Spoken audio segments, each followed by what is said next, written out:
Naam, mtazamaji wa Bongo 5 TV, karibu katika update ambazo zimetufikia hivi punde. Ni kuwa mchezaji wa klabu ya Simba Mkameruni huyu Che Malone Fondo amepata ajali ya gari usiku wa kuamkia leo katika maeneo ya Mikocheni jijini Dar es Salaam. Na taarifa inasomeka kama ifuatavyo: beki wa klabu ya Simba Che Fondo Malone amepata ajali ya gari usiku wa kuamkia leo akitokea airport ya kimataifa ya Mwalimu Julius Kambarage Nyerere kuwapokea ndugu zake. Ajali hiyo imemkuta maeneo ya Mikocheni alipokuwa kirejea nyumbani baada ya kuwapokea kaka zake hao airport.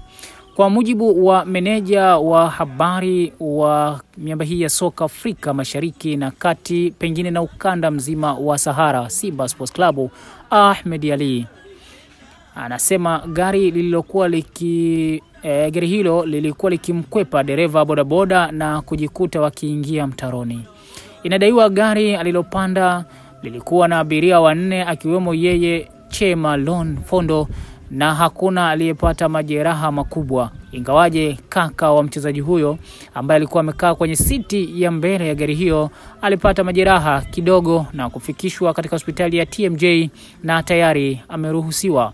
Che Malone ambaye alikuwa dereva kwenye gari hilo dogo hajaumia na anatarajiwa kuungana na wachezaji wenzake hapo kesho kwenye mazoezi. Na hiyo ndio taarifa fupi iliyotufikia hivi punde. Jina langu ni Hamza Fumo, Instagram ni Fumo255.